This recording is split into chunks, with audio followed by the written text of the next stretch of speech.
Welcome to PTV World's special transmission on the Leaders in Islamabad Business Summit.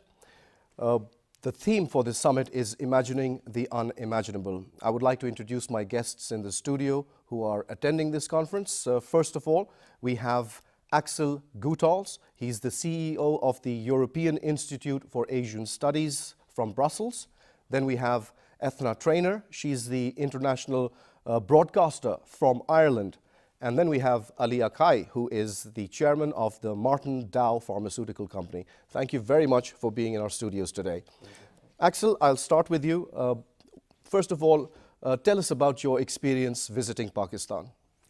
Well, the first time I came to Pakistan, I think it was in 1973.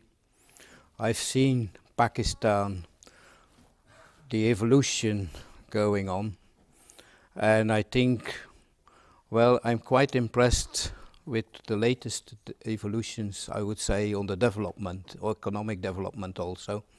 You have an enormous potential, and you have a very young new population, a new generation of youngsters, which have been grown up with the smartphone revolution, which will change, I think, very much Pakistan society. Although you also have still your traditional Asian values, but combining it with modern technological developments, I think you have a huge potential.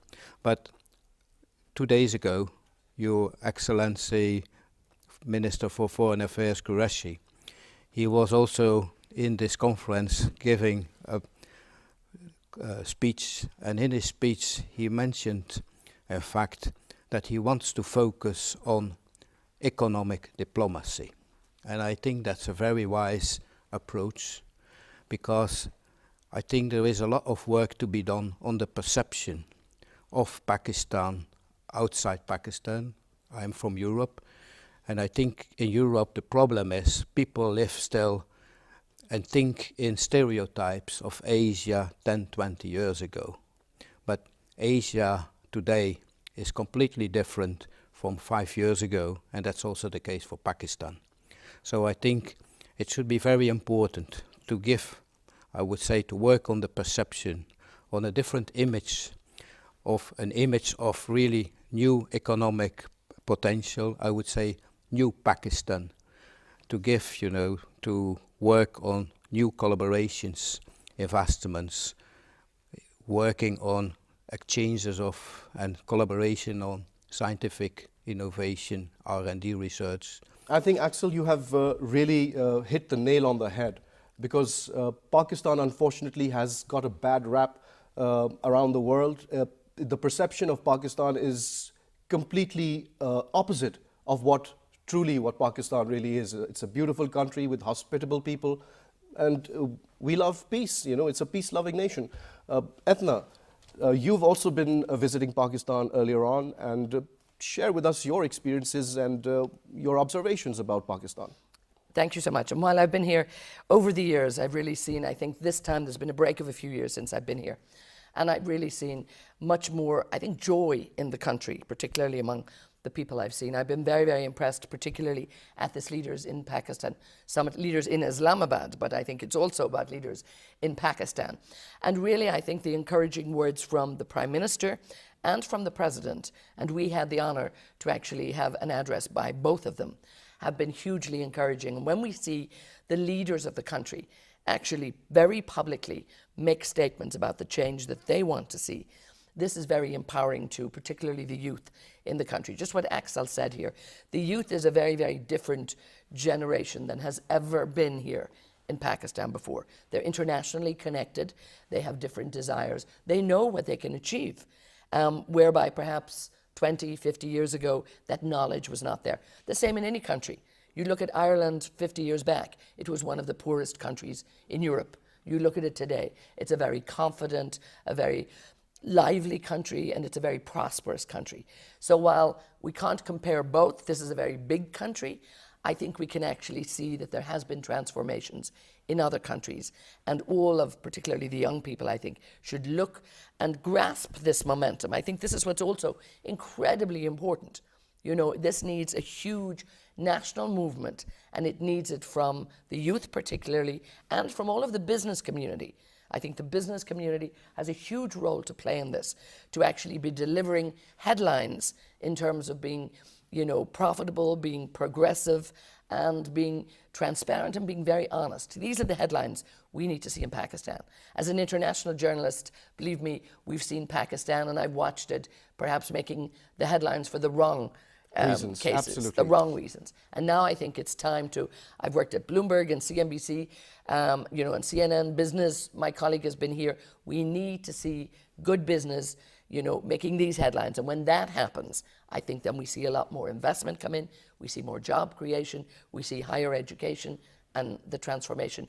It all comes into one. We would be very grateful for people like you to come and show the world the true and real face of Pakistan. Well, moving forward, Ali, you could possibly be the youngest CEO that I've at least met in Pakistan. Talk to us about your vision and how this business summit is important for developing the youth, and how you expect the government to come forward and support them in their endeavors. Well, first of all, thank you for that compliment. Secondly, I would like to, before I tell you about this summit, I would like to tell you the history behind it and why was this started. This is actually the third edition of the Business Summit. It was co-founded with the Nutshell Forum, Asfar Ehsan, and my father, Mohammad Javed Akai, who is the founding chairman of Martindale. Unfortunately, he's not with us right now. He passed away last year, but his vision, his legacy is being continued. And the reason behind this summit was to show people, especially the people who are not in Pakistan, foreigners, the true potential of Pakistan. Last year we had around 20 foreign delegates. We thrice the amount of people we have in this third edition. We have 60 foreign delegates from 25 different nationalities. And again, the reason was to show that Pakistan has the potential for growth, and Pakistan can be the next powerhouse in the coming years. As far as the youth is concerned, as Atna said, that they are capable, but I feel their capabilities need to be channeled. The drivers are missing, and we as businessmen are working with them. We are trying to educate them. Martindale is involved in various CSR activities, providing education to people who are not being able to afford it, and that's our focus. As far as the government is concerned, I feel the government right now is very positive towards change and prosperity. In the opening inaugural session, Foreign Minister Shah Mahmood Qureshi was there. Syed Zulfikar Bukhari was there. Who's the Minister for Overseas Pakistanis. Both of them were very positive. They were looking to collaborate with all of us, and they were very happy to see that businessmen and the private sector is working towards this. Although it's not their responsibility to, let's be honest here, but still we feel like it is our responsibility because we are a patriotic organization. My father you really spoke about giving back to the community and serving the community as well. So if you'd like to talk a bit about that vision that comes from your father. Well, Martindale was founded by my father, and he believed it's very important to give back to the community. There are two sectors in which we do CSR. First is health, and the second is education. If I tell you a few of the activities we have, my father graduated from IBA actually, so we made a healthcare center for people in IBA and around IBA that they can come there. They can not only the physical needs of a medical person, but psychological as well. So we have a psychologist also over there who can, because there is a pressure when you are studying. Right. And if someone gets injured, so we have doctors over there also. Plus we are collaborating with it's a more holistic approach towards health. Exactly. So we are collaborating with ED as well. Then when it comes to education, we have established a school in Korangi, which is the Martindale campus. It's a Hilal public school, and around 600 students are getting education free of cost over there. All right, I'll come back to you again, Sure. for further projects that you're working on. But let's get Axel's view on Pakistan. Tell us, Axel, that what do you see as Pakistan's greatest potential? I would say you have a very diverse economy, but nobody in Europe really is aware about it. Take Sialcott. The majority of surgical instruments is made in Sialcott, but the marketing happens by multinational brands. The leather industry in Sialcott is making nearly the huge majority of footballs. But who knows in the world that footballs are made in Sialcott? Nobody. It's just a small example. You are in fact part of a global supply chain, but nobody knows what's the part of Pakistan in this global supply chain. So I think it's very important now that the branding of Pakistan's economic potential is, I would make, made more known in the world. But I think also we see already a change also from the European Union. You see an opening already, and I think there are a lot of efforts now being made by the European Union. I think there is very soon a visit of Mrs. Mogherini coming. And I think there is also a strong focus from the European Union and the institutions on education collaboration, which is very important. And it's not only on skill development, it's not only on vocational education, but it's also very important on higher education. Because there, I think, you also need to work on the really top potentials of your society. Absolutely, but not just higher education. I would say even primary education is a field that we would like, all the help that we can get, because primary education is suffering in Pakistan at the moment. We want to make sure that all our children in Pakistan are going to school, and I think that's really important. If you'd like to talk about that aspect or any other aspect that you think is important to highlight Pakistan's image in the world. Well, I think just what Axel is saying, and indeed what you said too about education, and particularly education from the grassroots. I think this is actually essential when it comes to combating poverty in particular. I was very, very encouraged by the words of your president when he talked about also empowering women and girls and bringing them into society and making sure that they have a very clear role and a very important role. Looking at education at a very, very basic level, I think when, particularly in rural areas, when the young girls are brought into the educational system, this, empowers not alone those young girls, it empowers the families. And I think we see it around the world, particularly in poorer rural areas. When the children are learning, they in turn sometimes teach maybe the grandparents, the parents that didn't have the advantage of education. But education is the open door, I think, to help eradicate poverty, and it is absolutely essential. I think the focus on it is very, very important. I think also, what Ali was talking about, the role of the corporates, and you mentioned maybe that it wasn't quite the responsibility, but that your company took it as a responsibility. I think all of the private companies in this country need to step up and really take that responsibility. And I'm very encouraged by what you say in terms of taking a role here, because it has to be a public-private partnership. Exactly. The government cannot do everything, and it shouldn't have to do everything. And when I think it sees, private business taking a role and giving good jobs, good paying jobs, jobs that are maybe bringing back some of the diaspora here that want to come back because they can have a good career, they can have a good life. And ultimately, we see it around the world. What do people want? They want a good job, they want a good life for their family, they want a nice house, they want education, the basics of life. And I think the people in Pakistan are no different than the people around the world. And once that happens, and they can see that, and they can trust the government, and they can trust business to run honest business, and to actually make sure that they have a role, and they have a future. This is ultimately, I think, what will make a big shift. It's very much about the mind shift as well. It's fantastic what you're talking about. I agree with you 100%. In fact, it's a big challenge globally for women to take on patriarchy, and we've seen that happening. Yeah, it's not just in Pakistan. Not just Pakistan. It's all still over around the world. Absolutely. We're still that fighting glass ceiling through. still needs to be breached. Yes. Well, Ali, what do you think, or what would you hope to achieve from this particular summit? What is the end goal? Of course, it is to highlight Pakistan and also to show a clearer, purer, truer vision, image of Pakistan. But beyond that, what do you see?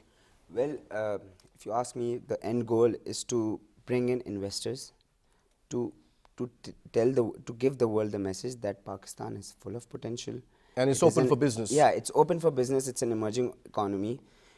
Over the past few years, we had some situations, but credit goes to the army. They handled it in a great manner, and they had the capability and they did it. And now we can say that the bad time is over, and now we are open for business, as you said. And see, this year 60 people came. Out of those, more than 20 were just investors, and they were looking to invest in IT. A few of the companies CEOs approached me that we should collaborate together. Some of them were talking about AI, blockchain. These are the topics that have never been touched in Pakistan, and I believe that's the next big thing one should focus on. If you look at our I think that's a very good point and a very important one Yeah. that you've touched on, especially AI. When you talk about AI, we talk about people losing their jobs because computers will be used to do all those things. And in a country and an economy like Pakistan, it's very important that we take this very seriously.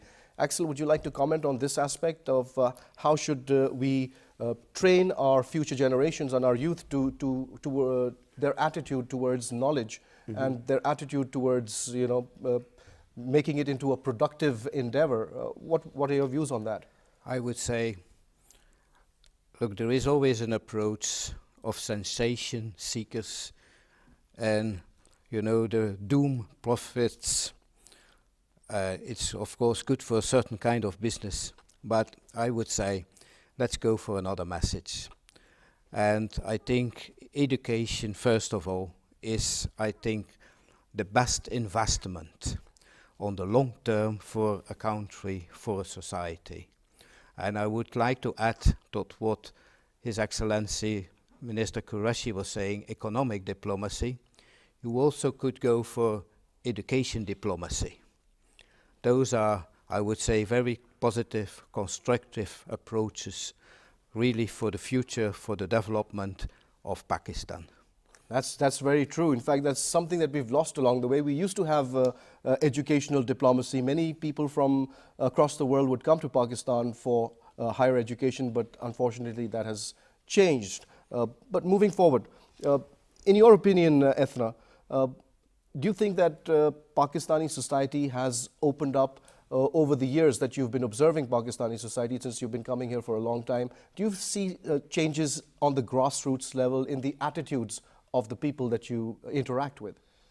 I'm beginning to see a lot more hope in the people, but I think Pakistan has a bit of a legacy of 5 steps forward, 3 steps back. And I think they've been let down so much. And I do think the international community is looking at this new government, with, open our eyes. And this government is certainly also, opening up. And there's great talk going on. The rhetoric is wonderful. What we really, really need to see now, we need to see the action. And this action has to be seen in terms of political action. It's also got to be seen in terms of business action, economic availability. There was talk too about opening up this country. Not alone should foreign educators come in, this country should be just flooded with tourists from around the world. Just look at this country. It's absolutely so beautiful. And when you look at the amount of income that come in from tourism, the amount of jobs, I mean, yes, there has to be new digital economy and all of that stuff. But you look at the pride in other countries around the world. The craft industries are being revived. You look at the villages, what they can do. You look at all the entrepreneurs that can actually create business, that rural communities can thrive and they can survive and stay alive. All of this is very important because it can't be just about big business in the city. This is a huge country and it has to be, evenly distributed if it can do that. But I think there's tremendous potential here for tourism. You look at the numbers. I live in the UAE, and you look at just the billions of dollars they bring in nothing but tourism. Now that's an area, that people underestimate sometimes. But people should be hiking these mountains. There should be ski resorts here. If they can charge so much money in beautiful Switzerland and all these lovely countries here, you've got better mountains. Absolutely. So we have the best natural resources available to anybody that anybody can hope for, in so fact. Definitely. We've got to look wider You know, there's so much potential here. Baby steps, I say. Well, moving forward, we had a new visa policy announced by the Prime Minister yesterday, and since we're talking about promoting tourism, that's also very much the reason why we have a new visa policy. What would you like to say about that initiative by the I government? think that's a very good step. It's a first step, though. There's a long way to go, just because it's a pilot project. Yeah, there'll be a few bugs. You know, there'll be a teething process that's going to take through. But it's a very good initiative. At least, you know, I have got people who like foreign businessmen who are partners with me. It takes a lot of effort and time just to get the visa. Right. And if that is gone, you know, one of them, then it'll be easier for them to come and see the potential, see what business we are doing, and it helps to create strategic partnerships with other companies and different countries. Right now, Martin Dow is working with 6 different companies across the globe, all of them multinational, and it's difficult for them to get a visa. Right. But as this initiative has happened, I'm sure that it will be easier for them to come to Pakistan, and because every time we have to have a meeting, it's either we have to wait a month or we go to Dubai. Right. So I believe This is a very, very important initiative, definitely, especially definitely. for the business community. Yeah, exactly. So it's not only going to help tourism, but it's also going to help the business community and people who want to come into Pakistan and seek new opportunities. So it's a very good initiative. And by I must say. extension, create newer and more important strategic partnerships across the world. And I think that's a very good point that you raised, and I hope that the government takes it seriously. And also the fact that people now take this opportunity and apply for Pakistani visas and also come and start visiting Pakistan. Axel, in your opinion, how can we promote Pakistan's image in the sense that people should start coming and visiting Pakistan? Tell us about your experience. Why would you like to come back here again? Well, you know, I've been bitten by the Asian microbe long time ago. And once, there's no medicine against that. As yet. But I don't need a medicine against it, on the contrary. Excellent. And I would say, look, you're on with Pakistan, you're really on the crossroads. You're part of the old Silk Road, you are becoming part of the new Silk Road. There's a lot of new initiatives for connectivity, and I see that Pakistan is taking part in it, taking initiatives with it. There is a lot of work, I would say also, and I think that's the advantages perhaps of this new technological developments like fintech, which is digitalization, also service industry. There are no physical borders anymore with service industry technologies, fintech technologies. And what we have seen here in this conference, I was really impressed and amazed by the new startups here in Pakistan with a strong focus on this fintech, digitalization and services. I think that's the way for Pakistan to go forward, taking part in really the technologies and economic sectors for the future. Well, when we are on the subject of business, I'm going to ask you a question which is slightly, on the side of what we're really talking about, and that is Brexit. And since you are from Ireland, what do you think about that? Just very briefly, because we're all interested and we think that it is going to affect business all over the world. A lot of Pakistani companies do business in the UK. So we would like to know, what is your opinion about this entire mess? An entire mess. I mean, when you mention Brexit to an Irish woman, you're in trouble here, because we are in trouble. And we have this wonderful island of Ireland, and then we got that bit up in the top that the British left, that legacy of just non-stop issues and more issues and more issues. And it has probably become one of the biggest stumbling blocks. I mean, right now, when you look at what happened as a result of, David Cameron at the time allowing that vote to go through, and why? I mean, we have to look at politicians sometimes in terms of their short-term gain. And this was about giving the people, a vote, of course, but maybe an ill-informed vote, but just it was a political But do you also decision. see it as an opportunity, not just as something which is problematic? Maybe it opens up new avenues for development. Well, in 5 years' time, this is all going to be fine. But right now, they're in the eye of the storm, and particularly this week, it's an absolute mess. But it will sort itself out, and there are plenty of other countries in Europe that are not part of Europe. They're geographically part of Europe, they're not part of the European Union. So everybody will survive, and no lives are going to be lost in this issue, but an awful lot of probably grey hairs and that. But I mean, I think, of course, there will be business opportunities to be done. Sadly, at the minute, I think there's that huge uncertainty in Britain, and a lot of people are just left in a sort of limbo position because investors are not making Because decisions. as Axel was because they don't saying, know what's happening. as Axel was saying, we're talking about a world which is now going beyond borders. So here we have a phenomena of Brexit, which is the complete antithesis of this idea. And that's why I find it interesting, because Pakistan is also on the threshold of taking off in terms of our economy. So in terms of economic revival, how important do you think this business summit is going to be? Well, I think it's going to be very important because the first two sessions have, I would not take the significance out of those, because those also have been equally important. And in the past 2 years, the situation was not as good as it is right now. Yet people came in and they had that belief.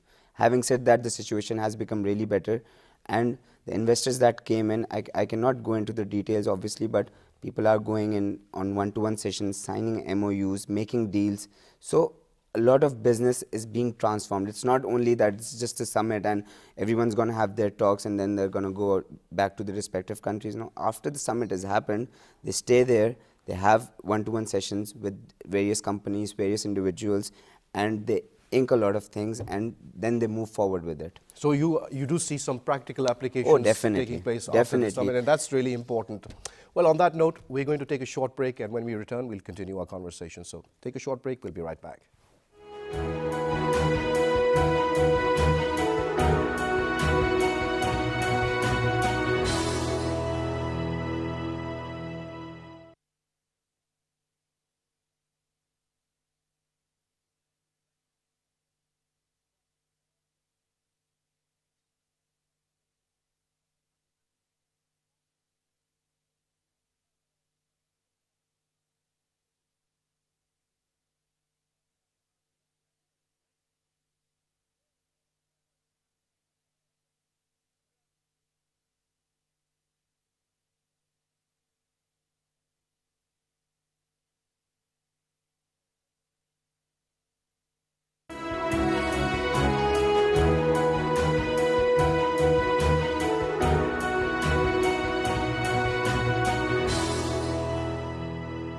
Welcome back after the break. We're talking about the Leaders in Islamabad Summit. Axel, please talk to us more about how you, being in Brussels, working for being the CEO of a think tank, what do you see happening in the next, let's say, 5 years within this region? Now, we're not just talking about Pakistan, we're talking about CPEC, we're talking about tensions, we're talking about Afghanistan, the Americans leaving, all of that. It's really important. It's the place where it's happening right now. How do people in Europe see it? I would say somewhere the people in Europe, they are a little bit worrying because they don't understand really what's going on, but perhaps also because they don't really understand Asia very well. And I think it's very important to create a better awareness about Asia. But also I think Asia has to work also on its own perception and working on, against the old stereotypes. But I think also there is a lot of work still to be done. Of course, in Europe, European Union is a very good initiative. We have our own work still to do. There is still a lot to be improved.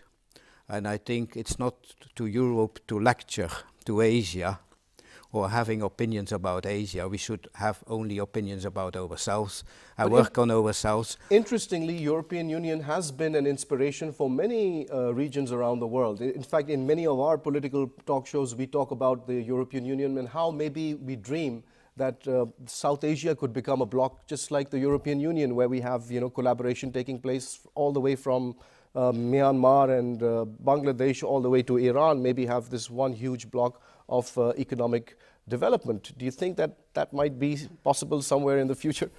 You know, I wouldn't think in terms of a block. You know, it's more in the way of terms of dynamics. And the world is changing, Europe is changing, but I think we should share our values. We in Europe can learn from Asia, and Asia can learn from Europe, and we only should learn the good things from each one, Absolutely. not the bad things. Absolutely. But I think let's go for the future, but I think also here there is a lot of work to be done, I would say, as well as in Europe, but also on good governance.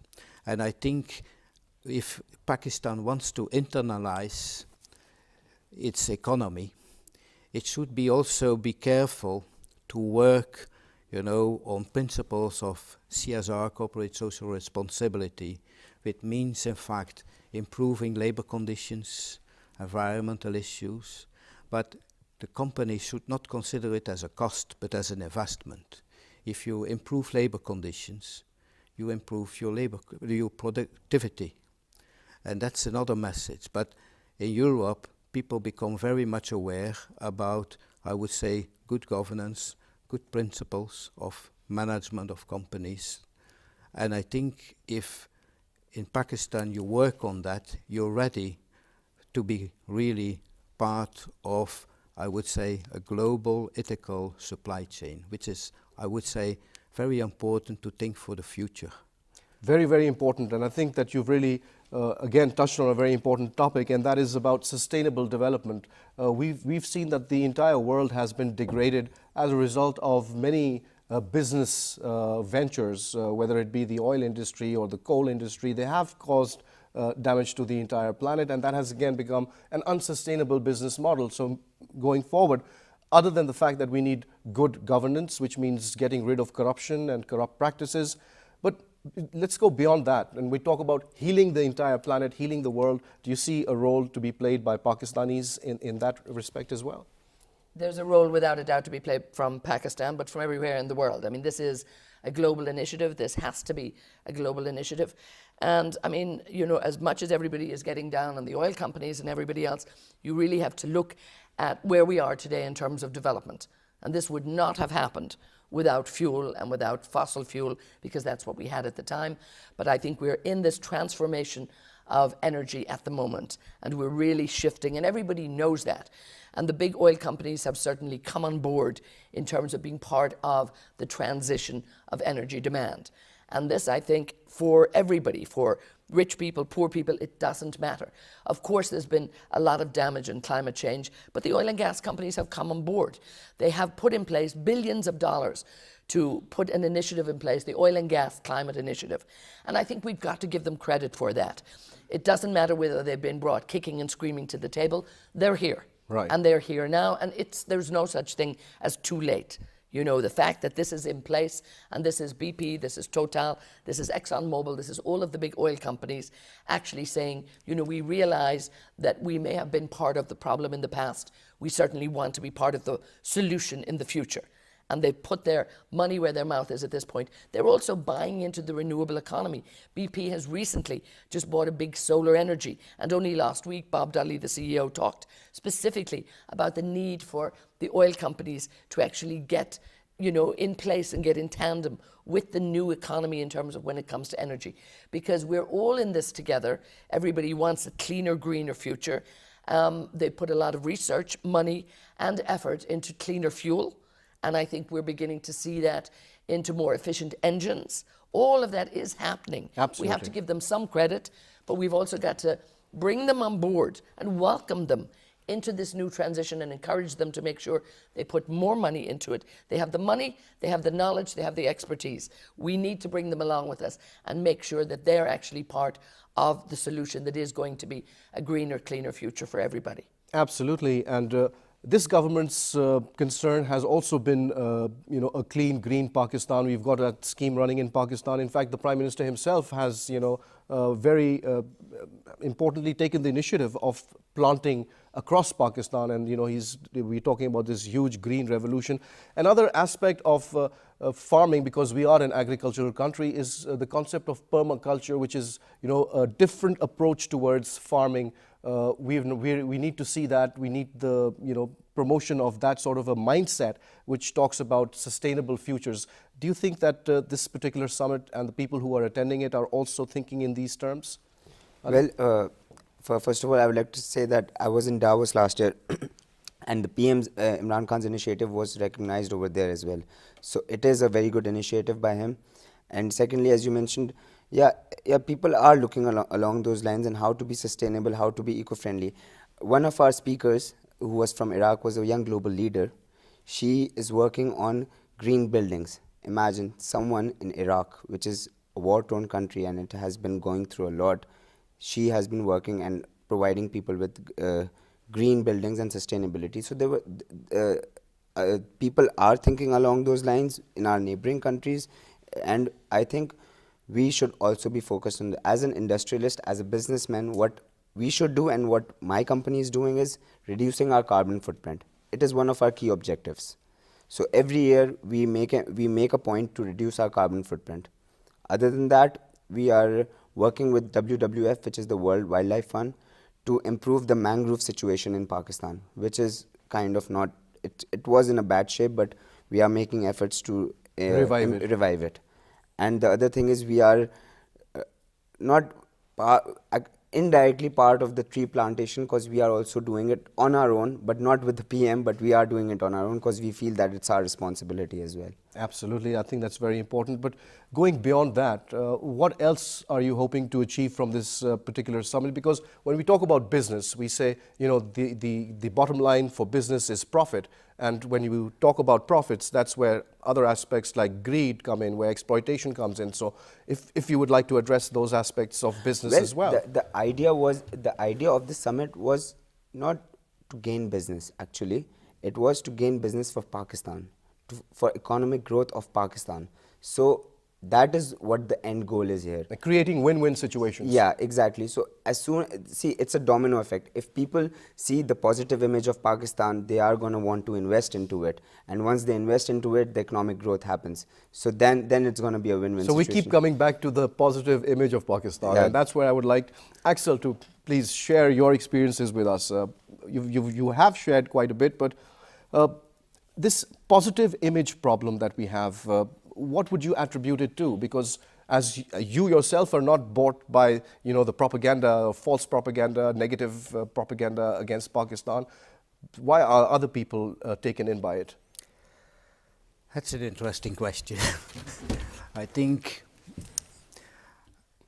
I would say, first of all, I'm very much impressed by the resilience of this Pakistan society.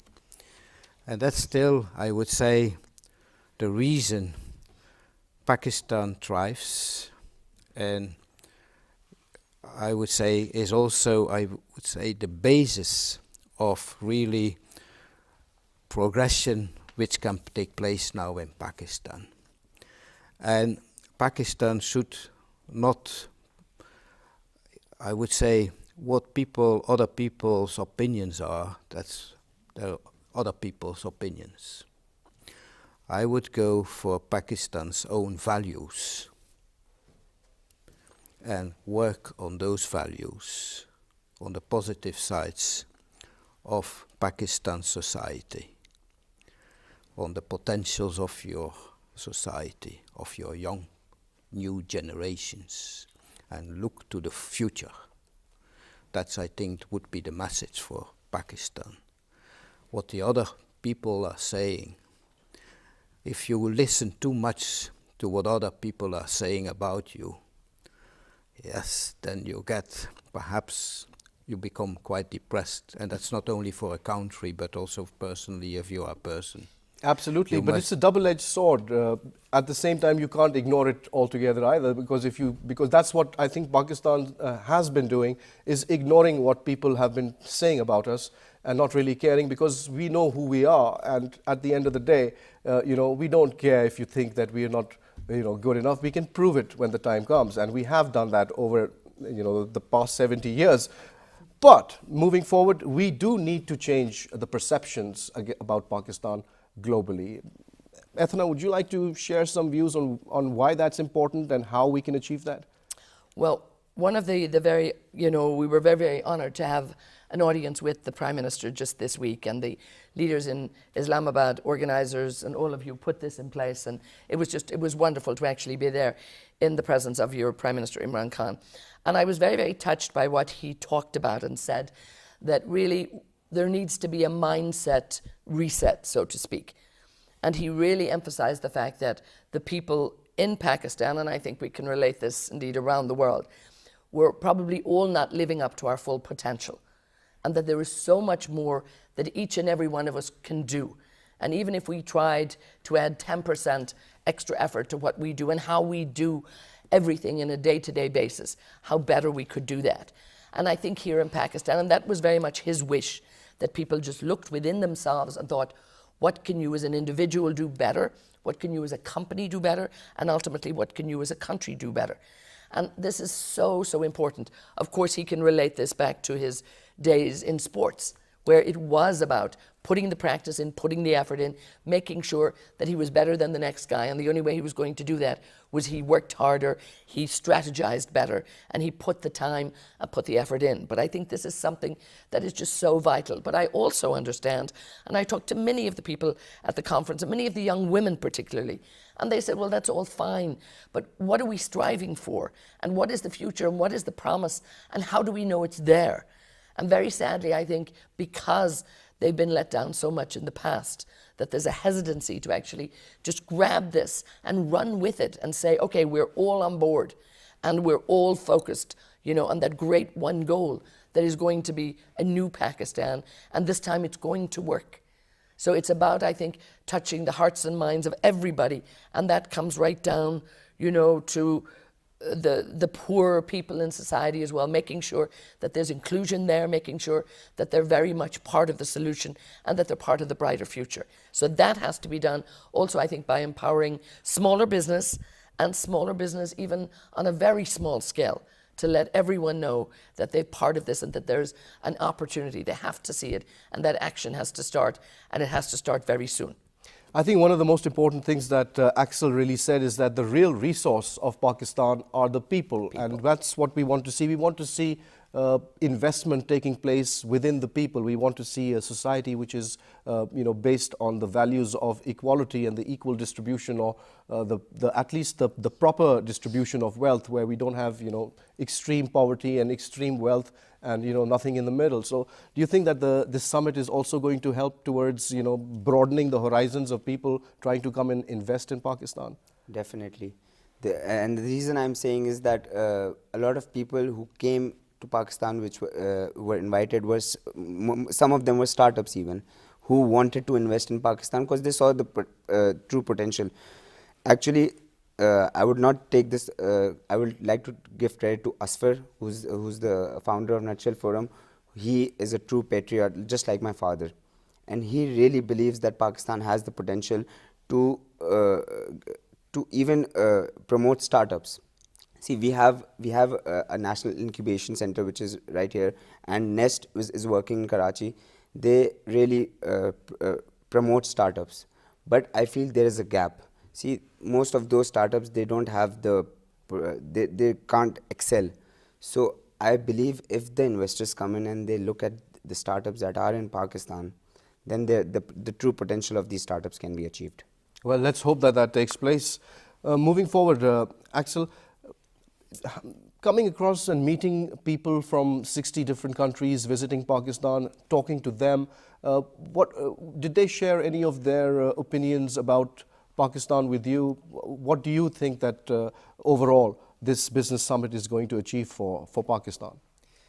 Well, I think this initiative of this business summit is an excellent one. Because why? You show the potentials of Pakistan in a positive way.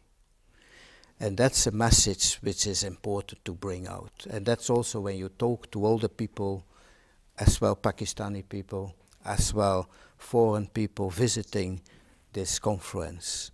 You get, I would say, an interaction which is, putting Pakistan, I would say, in the global world, but in a very positive, approach. That's what I wanted to ask. In fact, Ethna, you would probably be a better person to answer this question. Being a journalist, you must have spoken to others from different parts of the world who are visiting, specifically in this summit, their opinions and their feelings visiting Pakistan. Did they share them with you? Well, the delegates at the Leaders in Islamabad summit were without a doubt very, very encouraged by what they saw.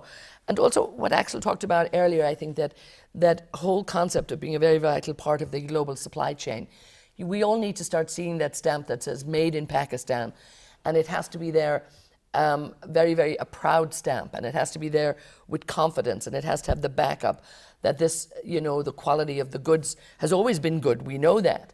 But again, I think it's also owning that the people here really find that pride and find that confidence in terms of everything they do.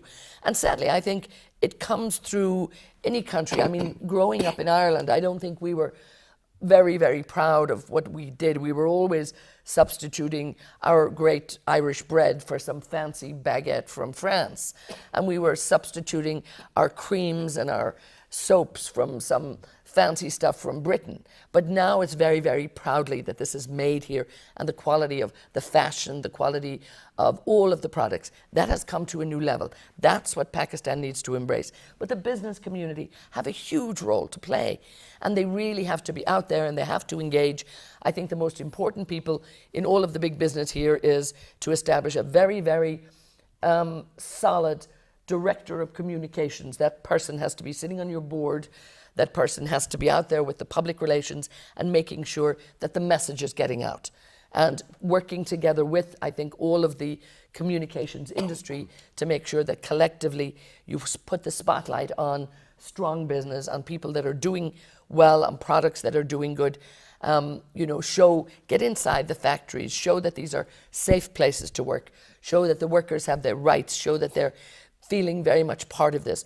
And some of the delegates also at the summit very much talked about how that has very much changed. That whereby years ago the CEO and the key management people just told people what to do, and the workers didn't really feel they have a role. Now they can text the management and come up with ideas. You get a sense of ownership. And there is becoming, and I think, okay, in many places around the world it's not there yet by any means, but it's really opening that up to say, this is part of your company and you can do more, and we want to hear your ideas. So I think that's going to take time because it's a very different cultural shift, but I think it has to happen. And I think when that begins to happen here, when people have that sense of ownership and the fact that their voice makes a difference, I think that would be very, very important. And I think women have to become a vital role of that. Absolutely. I don't want to be the token woman saying that this has to happen in Pakistan. It has to happen all around the world. But certainly the message that came from the president here very clearly, and we need to hear that from him more and more often, and we need to hear it from business owners. And I know your sister is very much part of the family business here. Mm-hmm. So, we're beginning to see this. Excellent. So it's very encouraging. We're almost out of time, but Ali, if you'd like to give us a message for our audience generally, that what is it that we're trying to achieve here, and how can we all be a part of this process and support you in your endeavors? Well, every step counts. First of all, I would just like to first of all thank everyone who came to the business summit. If they're listening to or seeing this, that more than 1,000 delegates came in the first day, and around 900 delegates came in the second day, which was a huge accomplishment. Secondly, everyone can do their own bit. Just spread the word out there through social media, through any means, that what Pakistan truly is, how can you come in, what can you do, be that related to any industry you are, either tourism, manufacturing, services industry, just anyone abroad, because people in Pakistan know what Pakistan is. It's time to tell the world what Pakistan really is, the true prosperous Pakistan, and I believe it has the capability to become the next powerhouse. We are not even 100 years old. Imagine what will we do in the few coming years. I believe there is a tremendous potential. Well, thank you very much for taking out the time and talking to PTV World. It has been an honor and a pleasure to have you. Thank you so much. It's been a delight. Well, Thank you heard the conversation, and I hope you enjoyed it as much as I did. And on that note, it's goodbye.